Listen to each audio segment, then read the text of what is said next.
Olá pessoal, tudo bem? Cá estamos de volta, eu sou o Luffy Steffen e estamos em mais uma entrevista especialíssima com a equipe de Vale Tudo, a versão original da novela, né? E hoje eu estou aqui com uma figura especialíssima que é o Paulo Reis. Tudo bom, Paulo? Olá, um prazer estar aqui com você. Prazer é meu, obrigado por me receber aqui. Estou no Rio, aqui na casa do Paulo Reis, e estamos aqui começando esse rasante pela trajetória do ator, diretor, escritor, multifacetado e que, claro, como vocês sabem, fez parte do elenco de Vale Tudo original no papel de Olavo.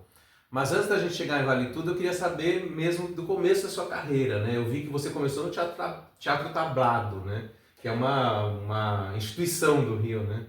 Sim, eu fui parar no tablado porque, na verdade, eu queria dirigir cinema.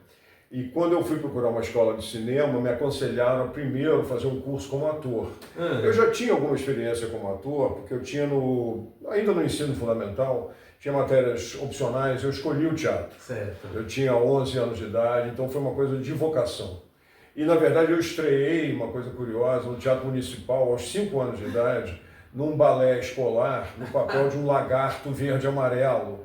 Era um balé escolar de fim de ano. Mas as tábuas sagradas do palco do Teatro Municipal, aquilo me marcou. Você tinha 5 anos? Eu tinha 5 anos. Minha mãe foi parar lá na galeria de binóculo para tentar ver o pimpolho dela no meio de 20 outros lagartos verde e amarelo, para saber quem era. As meninas eram borboletas e os meninos eram lagartos. Isso foi aos 5 anos. Aí eu fui para o ensino fundamental, escolhi o teatro, mas eu fiz 6 meses só porque meu pai foi transferido dos Estados Unidos, nós fomos morar lá ao norte de Nova York. E aí eu tinha a minha professora era uma inglesa, que era apaixonada por teatro. E ela encasquetou que ia montar Hamlet com uma turma de 12 anos de idade, que é o que nós tínhamos na época. E fez uma adaptação lá, e como o meu domínio de inglês ainda era precário, ela me colocou para fazer o papel do fantasma do pai, que falava pouco, mas eu gostei da história, um pouco italiano. Tinha um teatro italiano dentro da escola, com 300 lugares, sei lá. Toda escola tem um teatrinho nos Estados Unidos. Mas os outros atores eram americanos. Eram todos americanos. O garoto que fez o Hamlet, devia ser o maior talento da turma, eu perdi de vista, não sei o que aconteceu. Mas veio, foi para Hollywood, virou um astro de cinema, eu não me lembro o sobrenome dele, era George o nome dele. E aí, quando eu voltei para o Brasil, eu resolvi que eu queria fazer cinema, porque eu vi muitos filmes lá nos Estados Unidos. Sim, eu via claro. um filme todo dia. Mas você ficou muito tempo morando lá? Não, 3 anos só. Mas foram 3 anos na adolescência, foi marcante, um período dos 13 aos 16. E aí eu fui parar no tablado e tem um ditado que diz que você pode... Eu fiquei no tablado 3 anos. Fiz muitos amigos lá, Luiz Cardoso, Sura Berchevsky, enfim, foi um período muito rico da minha vida. E dizem que você pode até sair do tablado, mas o tablado não sai de você.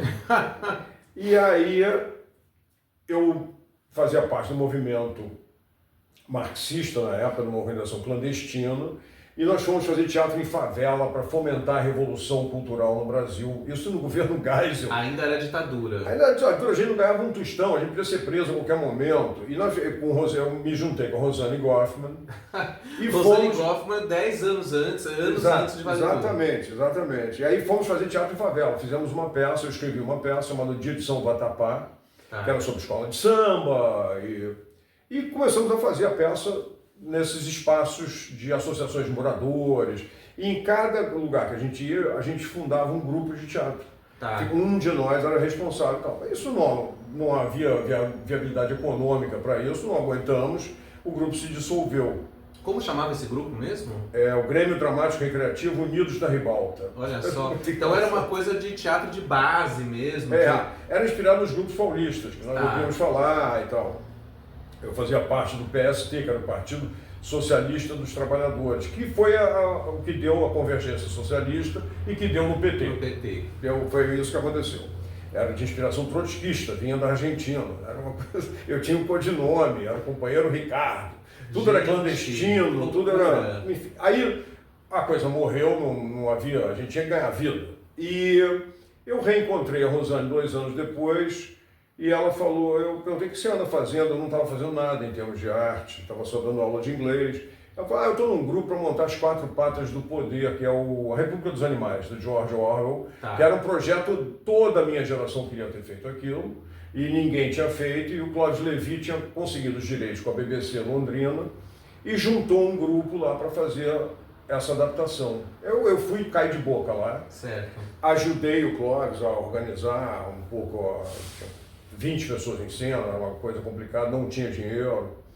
E aí, quando acabou esse processo, esse espetáculo... Mas o espetáculo foi montado. Foi montado, mas não fez sucesso, não fomos felizes.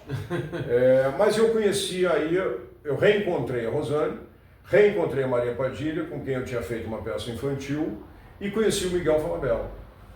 Quando acabou esse espetáculo, o Miguel e a Maria viram que eu tinha algum talento para direção lá, ajudando a organizar a bagunça. Mas então o Miguel e a Maria estavam no elenco dessa peça? Tava. Tinha vários, Clarice Desir, era um elenco bacana.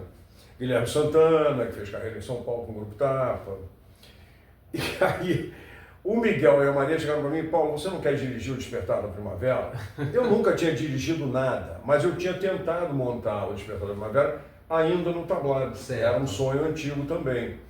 E eu falei, bom, eu posso tentar, é uma coisa, mas eu fiquei intimidado. E o Miguel e a Maria, embora muito talentosos, eram muito verdes, eram muito inexperientes. E aí eu recrutei, seduzi, convoquei os atores que eu considerava os melhores da minha geração. O Daniel Dantas, a Rosane Goffman, a Zezé Polessa, o Fábio Junqueira, e aí fizemos um grupo. Levamos 7 meses ensaiando. Aí chamamos o Amir Haddad para dar uma olhada no ensaio. Eu não sabia o que fazer, eu ficava, enfim, dançando conforme a música. Eu nunca tinha dirigido nada, era uma peça muito difícil.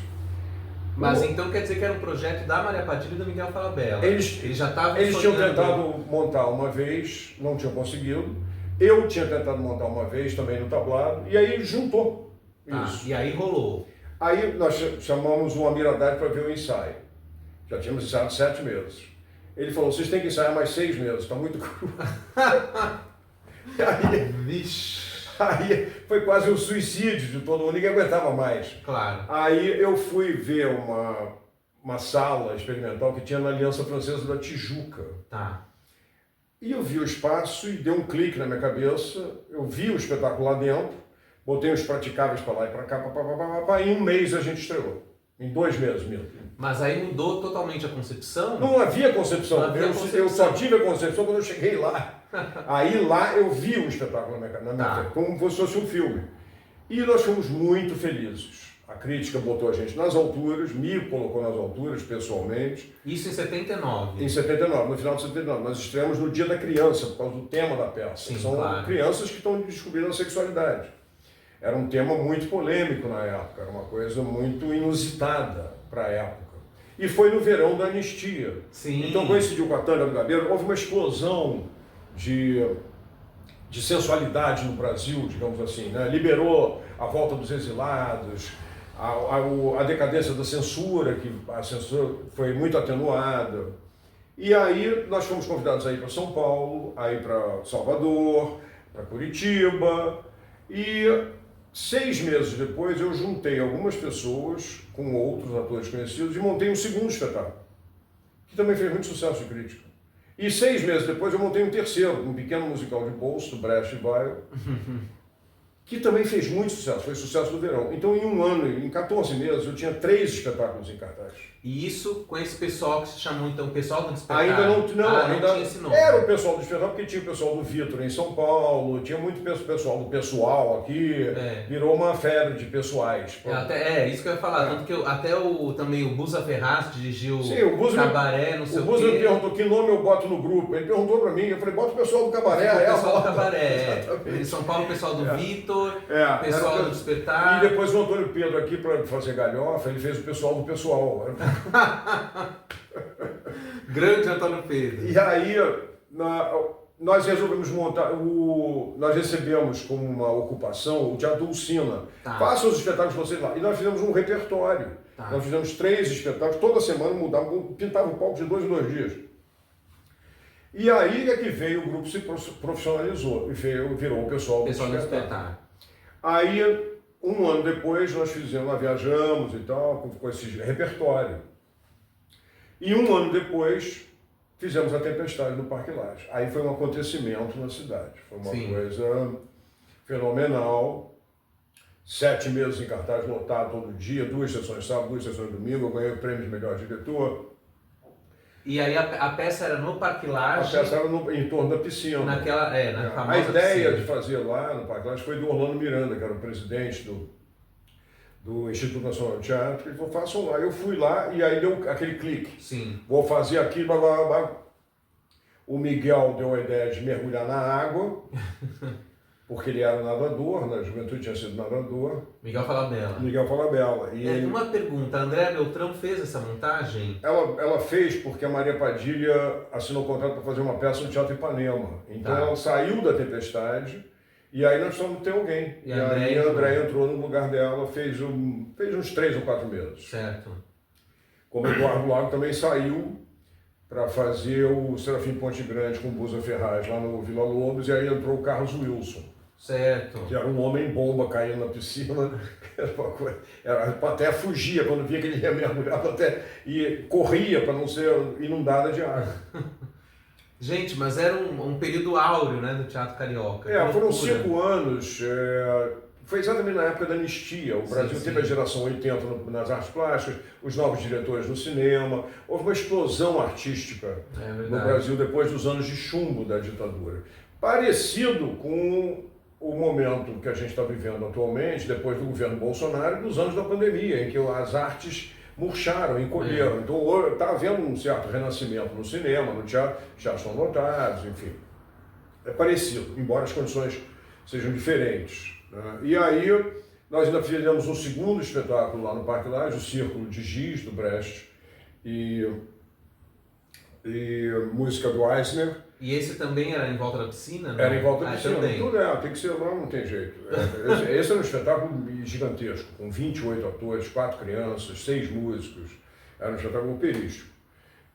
Mas aí aconteceu, fomos para o Vila Lobos, ganhamos a ocupação do Vila Lobos, fomos para lá, mas aí aconteceu, como o grupo tinha muito talento, né, o meu tripé para escolher as pessoas era talento, humor e beleza. Então era um grupo muito cobiçado.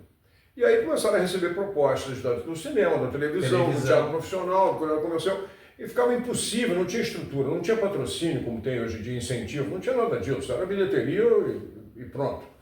E aí ficou impossível manter isso, o grupo acabou se desfazendo.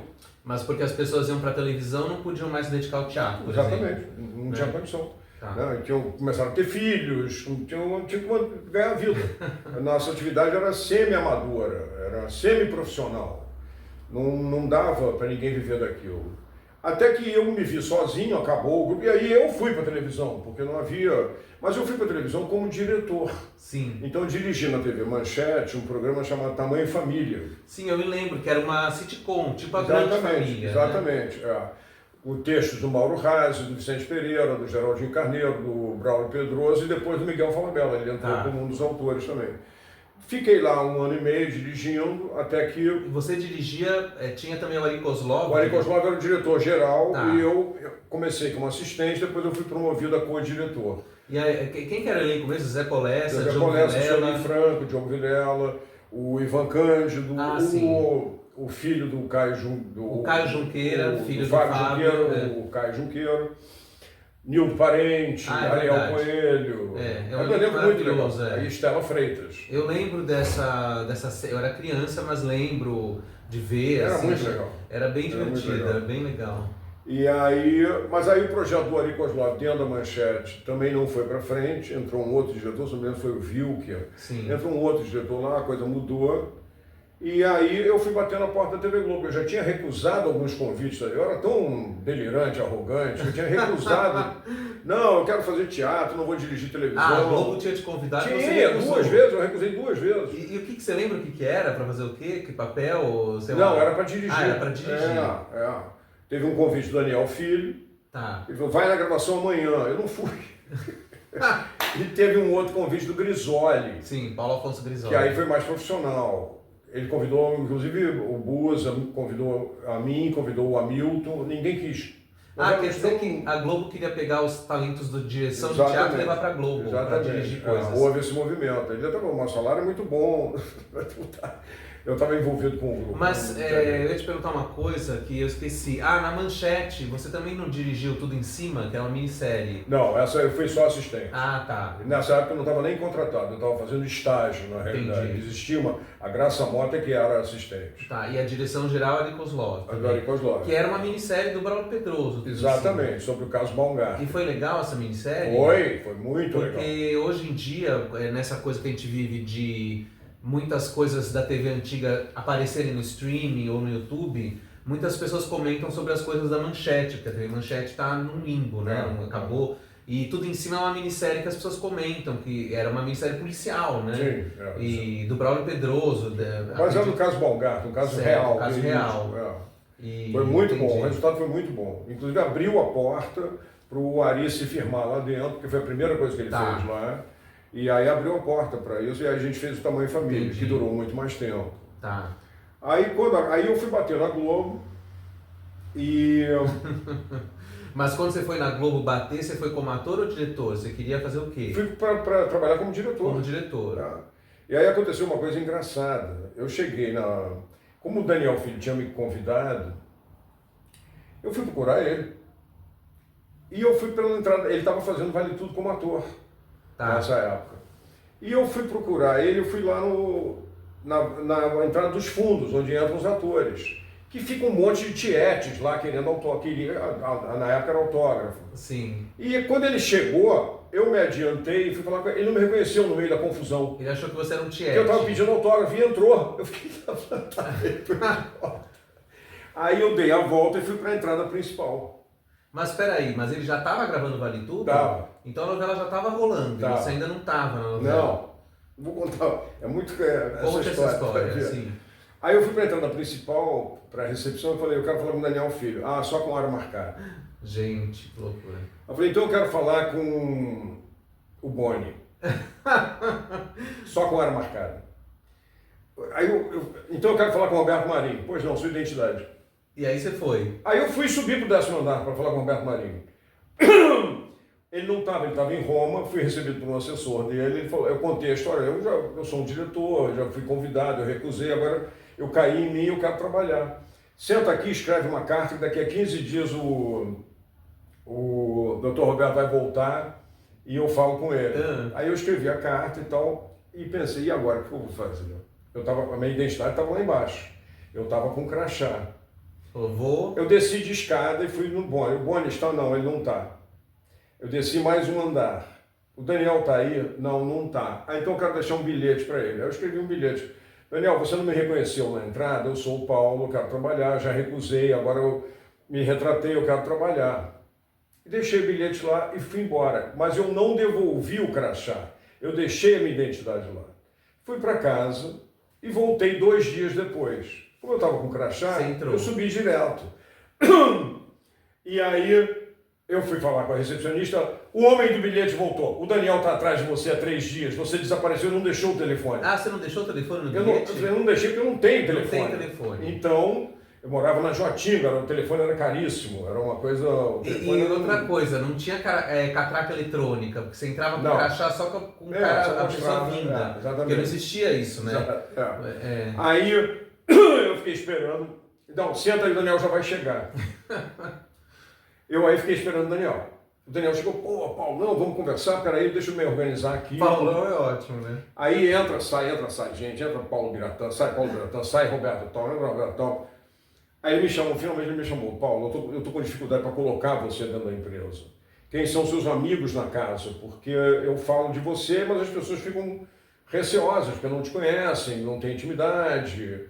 Aí eu falei, bom, eu não tenho nenhum amigo na casa, por isso que eu estou aqui, nessa situação. Mas eu conheço o Denis Carvalho, eu posso ir falar com ele. Então vai lá, você já tem meu aval para ser contratado. Vai lá e fala com ele.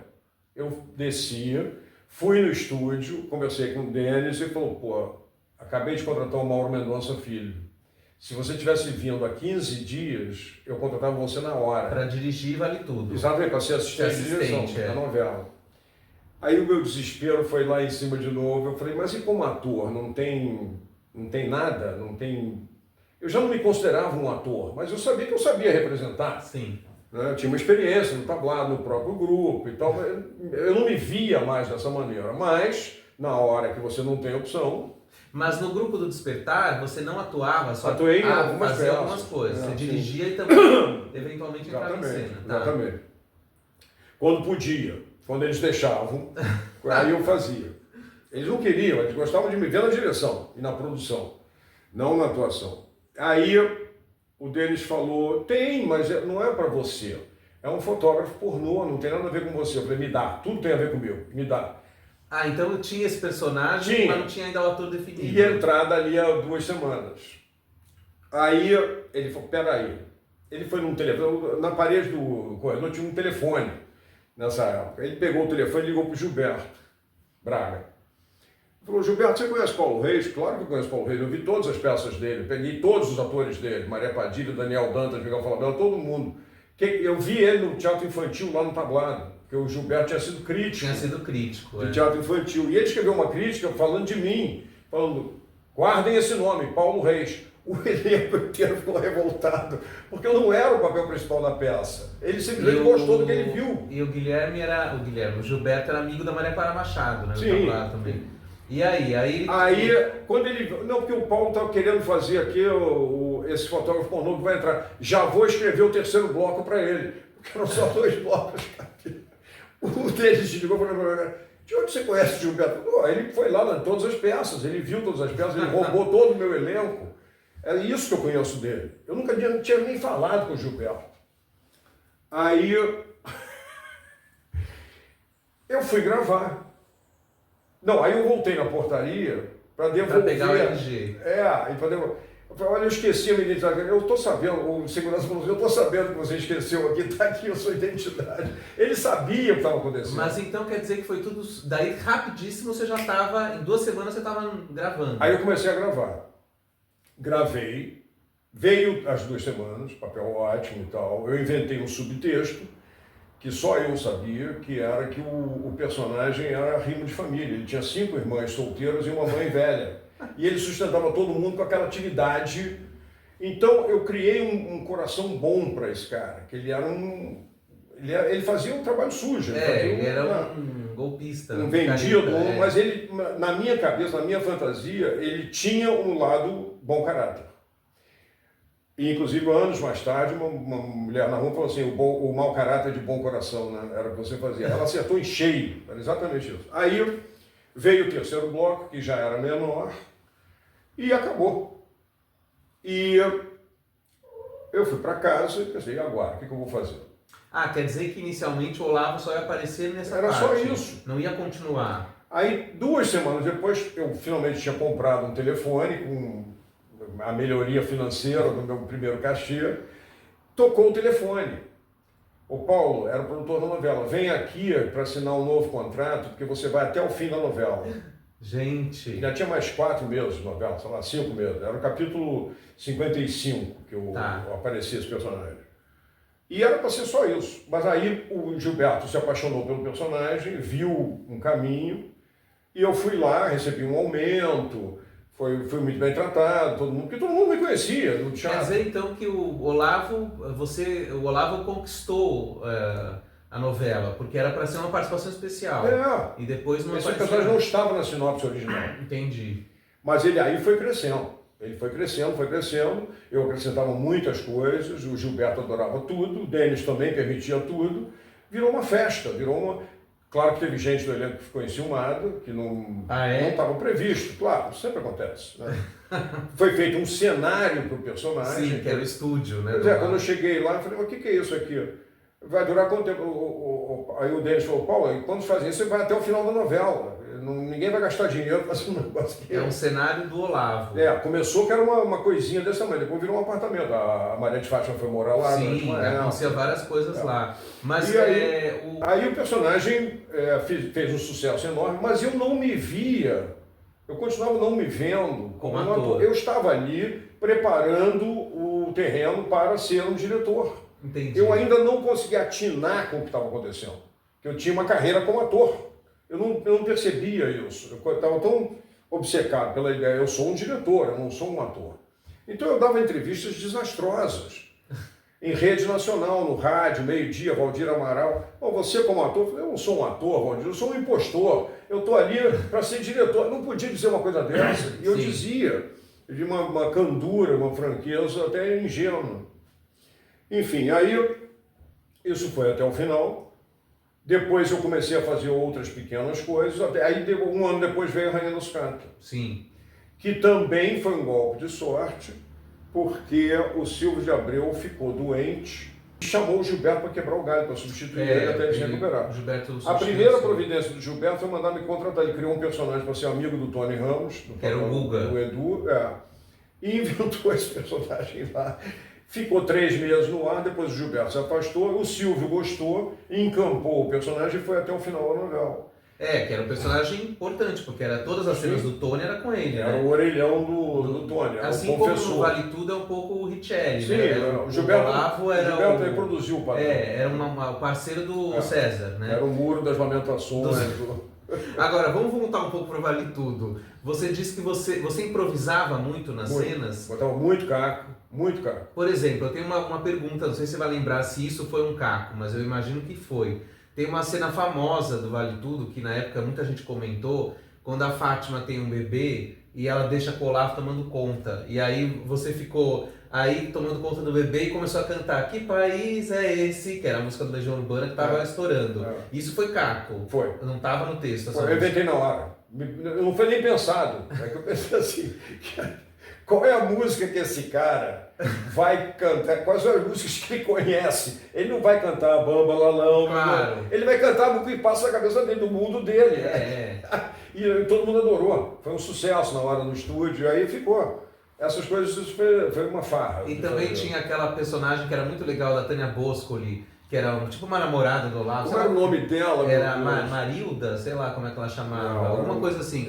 Volta e meia eu lembro. Ela ficava lá também, ajudava a Fátima, comprava fralda, quer dizer, isso era careira, ela era careira. É muito legal aquele núcleo, né? Era engraçado. Era um também, núcleo de humor, né? De humor, praticamente, total, né? Total. Apesar do Olavo, então, fazer coisas monstruosas, né? A pedido do César e da Fátima, que atropela o menino... Maionese envenenada, o acidente da Lídia Bronde. O acidente da Lídia Bronde e tal. O Gilberto falou, ele vai fazer o trabalho sujo da dupla dos dois. Porque a dupla falava, eu não transo violência, né? O Olavo que fazia as coisas escabrosas. Mas, e os bastidores, por exemplo, o Olavo trabalhava com núcleo, você contracenava com alguns atores, claro, tinha núcleos da novela que você não estava. Como que era esse dia a dia com Glória Pires, Richelli? Fala um pouco disso, dos bastidores. A relação foi ótima. Do início ao fim foi ótima, não tive nenhum problema naquela novela, a não ser no final, porque como eu não tinha experiência, apesar de já ter uma carreira até longeva como diretor, eu não tinha experiência com ela, eu não sabia como funcionava. Então eu recebi em casa um capítulo em que dizia que eu matava o Odete Roitman. E eu acreditei. Então eu fui me preparando para ser o vilão da história, o assassino. E aí, na véspera da gravação, uma grande amiga que tinha sido minha professora no tablado, estava trabalhando como jornalista na última hora, ela me pediu uma entrevista. E eu dei uma entrevista para ela. Quando acabou a entrevista... Mas na entrevista você disse que você era assassino? Quando acabou a entrevista, ela falou, agora me diz uma coisa, na redação está rolando um bolão para quem acertar o assassino. Eu estou precisando dessa grana, me fala, quem é o assassino? Eu quis ajudar ela. Eu falei, você não vai publicar isso. Não, de jeito nenhum, é só para ganhar um dinheiro. Aí eu falei, o assassino sou eu. Esqueci o assunto para casa. Ela publicou? Aí, quando eu cheguei no estúdio para gravar, ninguém falava comigo. Eu não estou entendendo. Porque demora para você perceber que estão te dando gelo. Não é uma coisa que você percebe assim. Demora. E era o último dia de gravação. Estava todo o elenco lá, a imprensa não podia entrar, era sigilo absoluto. E aí eu descobri que não era eu o assassino, que era a Cássia Kiss. Sim. A gente estava lá só para despistar. Quando acabou a gravação, o Denis fez uma cara para mim assim, você viu o jornal? Eu falei, não. Quando você sair, vai lá na banca. Gente. Eu matei Odete Roitman. Mas vem cá, você quis ajudar a sua amiga e ela te apunhalou pelas costas? Infelizmente, é isso que aconteceu. Agora Você não vai falar o nome dela. Não, já passou, já tem 30 anos, quase 40. Aí eu olhei para aquilo, pensei, agora que eu entendi por que não estavam falando comigo, estavam achando que eu estava querendo me promover. E aí eu fui almoçar, encontrei com o Stepan, aí contei para ele, olha o que aconteceu. Ele falou, vai ser difícil uma renovação de contrato. Ele ficou me coçando. E aí, só que todo mundo ficou um clima de que esse cara está querendo se promover, foi um clima ruim para mim. Só que o Gilberto adorou, porque a irmã dele deu um jantar e falou, manda convidar o Paulo, era pouquíssima gente, a Glória Pires, a Rosane Goffman e eu, pouquíssima gente estava lá. Lídia Bronze. Era um jantar íntimo, não era, estava o Aguinaldo, a Leonor, os autores e alguns... Mas não era tão, tava bastante gente. Não, tinha 15 pessoas no máximo. Gente, deve ter sido esse jantar, deve ter sido maravilhoso. Na casa do Gilberto, não da irmã? Na casa da irmã do Gilberto. Da irmã do Gilberto. Aí ele falou, pela primeira vez eu consegui enganar a imprensa. Muito obrigado, Paulo. Você conseguiu fazer, porque a notícia era falsa, claro. Não era verdade. Eles achavam que estavam dando um furo, estavam dando uma barriga. E na época, eu lembro que eu me lembre, tem sempre alguém que fala que eu sabia que era a Leila, mas não saiu, ninguém apostava na Leila, ninguém falava da Cássia Kiss, né? Mas aquilo, para minha imagem foi ruim, no meio, porque as pessoas não acreditavam. Eu até saiu uma nota na imprensa, eu fui reclamar com a jornalista, falei, Paulo, deixa de ser, você acha que vai me convencer que você tem essa ingenuidade, não sabe como é que é jornalista? Jornalista não sabe como é que é. Aí o que ela fala? Ela mesmo, a jornalista, fala como é que é. Mas já passou muito tempo e foi, depois minha carreira seguiu e eu não tenho nada a reclamar. E no Vale Tudo, por exemplo, você falou da Lídia, a Lídia Bronde é um ícone da época, até principalmente porque ela também não atua mais, não dá entrevistas, mas você contracenou pouco com ela, foi só na cena do acidente, pouca coisa. E na cena do acidente aconteceu uma coisa horrorosa. O dublê errou. E é assim, tem uma pequena rampa baixa, né, que sobe com duas rodas para o carro capotar e entortar no ar. Né? É isso que acontece, só sobe sobre um lado do carro. O câmera fica olhando, ele vê o fundo do carro. O câmera estava olhando e viu o fundo do carro se aproximando e não girar. Houve um erro. O cara subiu com as 4 rodas em vez de subir com 2. Então o carro também iria matar o câmera. Gente. Ele ia cair em cima do câmera. Aí o custódio, era o nome dele, ele pressentiu o que estava acontecendo, jogou a câmera para um lado e se jogou para o outro. Foi embora $30 mil a câmera ali. O carro caiu em cima da câmera, matou a câmera. A gente teve uma outra câmera, que estava em reserva. Que perigo, né? Foi um perigo. Assim, uma coisa, nunca vou esquecer isso. E a Lídia estava, claro, quietinha lá no canto. Sim, ela não estava dentro do carro, ela estava... Mas eu contracenei com muita gente na novela. O Olavo foi muito, ele visitava muitos núcleos no final, ele ia em todos os núcleos. E a Rosane, então, foi um reencontro com a Rosane Goffman. Foi um reencontro, exatamente. Porque a personagem, no final, já começa a ter essa coisa dela se envolver com o Olavo. A ideia dele ser preso foi minha. Depois até eu me arrependi. O Gilberto me perguntou, teve um dia que foi uma festa de aniversário da Glorinha, e aí o Gilberto falou, Paulo, eu estou pedindo a todo mundo para dizer qual o final que eles gostariam de ter. E aí eu falei, bom, eu não gostaria de ter, mas eu acho que alguém tem que ser preso nessa novela, não é possível, todo mundo vai escapar. É muita, não, a corda arrebenta do lado mais fraco, o lado mais fraco é o Olavo, então aí ele tem que ser preso. Depois eu me arrependi. Podia ter tido um final mais glamouroso, uma coisa mais legal. Mas é interessante esse final do Olavo, e a Consuelo fica mulher de malandro, levando um cigarro, dinheiro, quer dizer, coitada, né? Ela ficou amarrada nele. Mas é uma amiga querida até hoje, um grande companheiro do teatro, da televisão, enfim, então... Aliás, eu queria entrevistar ela para essa série também, estou tentando, aí vamos ver se eu consigo a agenda dela em algum momento. Mas enfim, então Vale Tudo foi um sucesso, né? Quer dizer... foi. E tanto que você ganhou o prêmio de ator revelação. Ator revelação, aos 36 anos de idade. Que loucura, né? Quer dizer, porque digamos, para mídia, para grande mídia era um rosto novo, né? Exatamente, Mas eu ainda demorei muito tempo, ainda continuei insistindo na direção, mas aí as portas realmente estavam um pouco fechadas, até por causa da idade. Uhum. Eles queriam diretores mais jovens do que um veterano de 36, 37, 38 anos. E eu fui fazendo carreira aos trancos e barrancos, sem saber administrar direito a coisa, mas fui fazendo. Fiz A Rainha da Sucata, Lua Cheia de Amor, fiz mais Você Decide do que qualquer outro ator. Eu parei de contar, já tinha feito 15, aí eu parei de contar. Fiz mais, o Erval Rossano me adorava. Então toda semana, tem mais um aqui, vem aqui e tal. Minisséries, né? Contos de Verão, eu lembro Sex de Sex Appeal, várias minisséries dessa fase anos 90. A Eiourca, foram muitos anos que legal. que eu trabalhei muito como ator. E aí depois teve uma entre-safra, fui ficando mais velho, os papéis vão escasseando, né? E aí eu tinha que sustentar a casa, eu dei um passo numa direção que eu sempre gostei de escrever. E como eu tinha morado nos Estados Unidos, tinha dado aula de inglês aqui, eu tinha um domínio da língua, eu comecei a traduzir romances. Traduzi mais de 60. Em 15 anos eu traduzi 60 romances, me tornei um tradutor até respeitado. E aí eu me afastei um pouco da televisão. Foi aí que teve um hiato na minha carreira, até que eu cansei de traduzir e falei, não, vou voltar para o audiovisual. Aí fui para a Record, fiz 4 novelas inteiras na Record, Os 10 Mandamentos 1, Os 10 Mandamentos 2, 250 capítulos, 2 anos de contrato. E os Mutantes também? Eu fiz Os Mutantes, foi uma participação de 2 meses só. Entendi. Foi bem antes.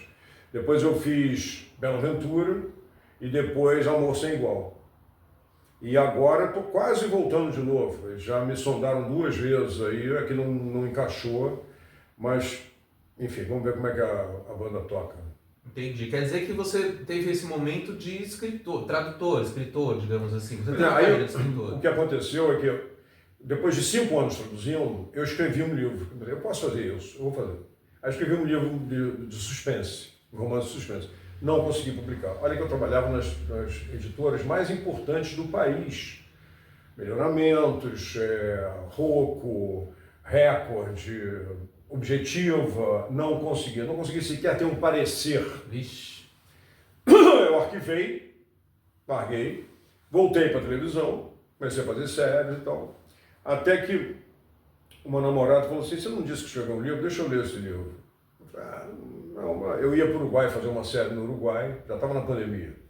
O Uruguai era o único lugar que podia filmar, porque lá não tinha pandemia, o país conseguiu se livrar E aí eu deixei o livro com ela, o manuscrito, né?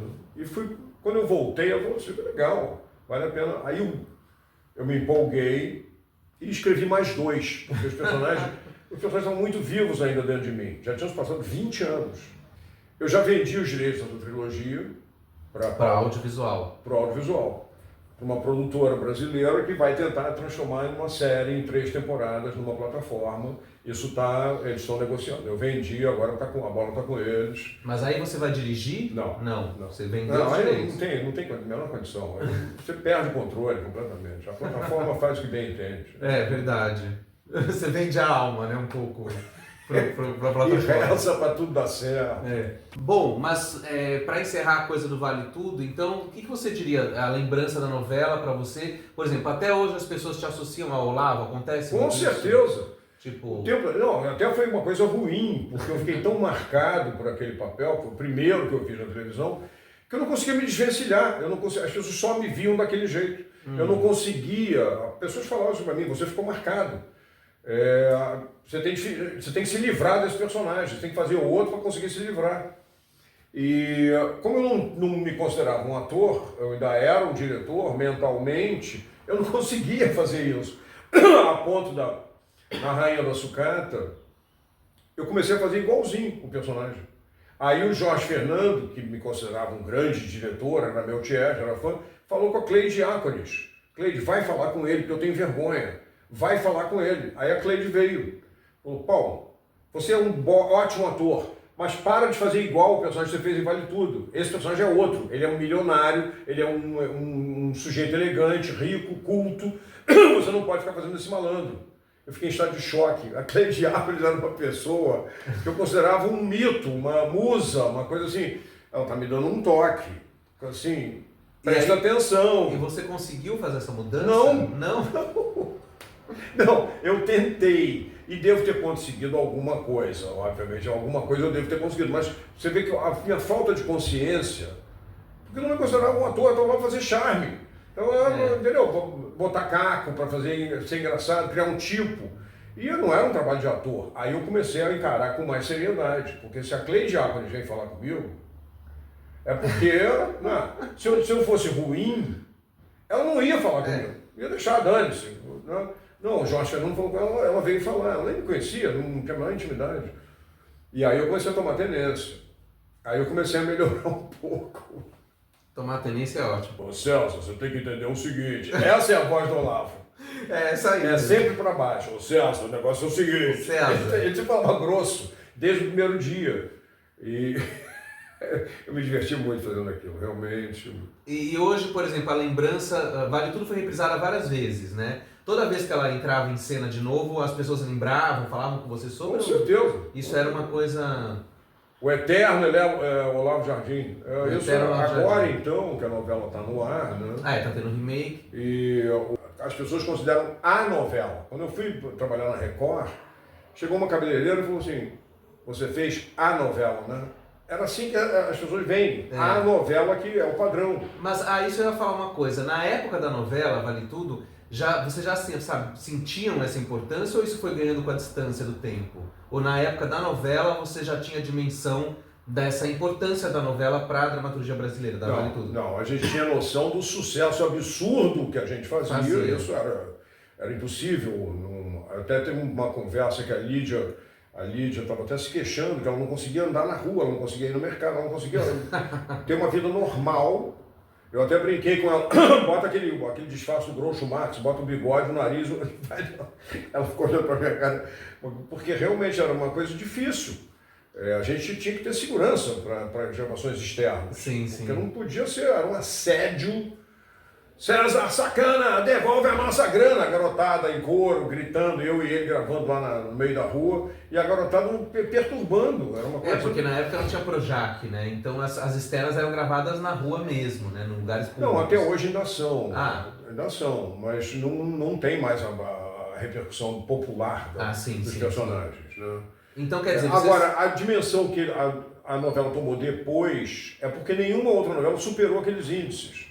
Nenhuma outra novela foi tão galvanizadora. Foi uma comoção popular. Quem matou Odete Roitman virou uma febre nacional. Né? É verdade. Então, depois é que a novela foi ganhando esse status de ícone absoluto, de a novela. Na época, era só mais uma, de mais sucesso do que todas as outras. Mas ninguém podia prever que não seria superada. Gente, eu conversei aqui com o Paulo Reis, esse ator, diretor, tradutor, escritor, enfim, um multiartista, carioca, né? Carioquíssimo. E que, claro, ficou imortalizado como Olavo de Vale Tudo, mas não apenas, né? Não é só o Olavo. E é isso aí, gente. Inscrevam-se no canal, mandem críticas, comentários, sugestões. Eu quero falar uma última coisa. Fala. Para você ver como eu não estou imortalizado só como Olavo.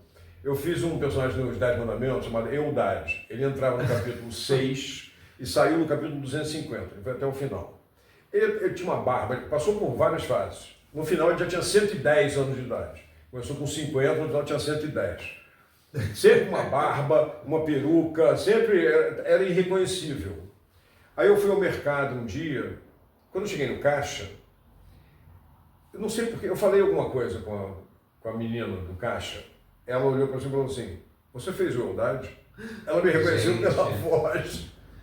Pela voz. E ela é nova geração. Novíssima. Então ela não sabe nada do Olavo. Não, e tem um outro personagem também que eu fiquei muito marcado. Mas aí é quase que um segredo. Eu fiz um filme em 89, chamado A Princesa Xuxa e os Trapalhões. Sim. Que eu era o arquivilão Ratã. E o cabelo tinha umas faixas de gambá, como se fosse prateado, preto. É verdade. Era um ser extragaláctico, extraterrestre, que criava a Xuxa para ser a noiva dele. Era uma história até com pé na pedofilia, porque ele criava aquela menina pequena para ser a noiva dele no futuro.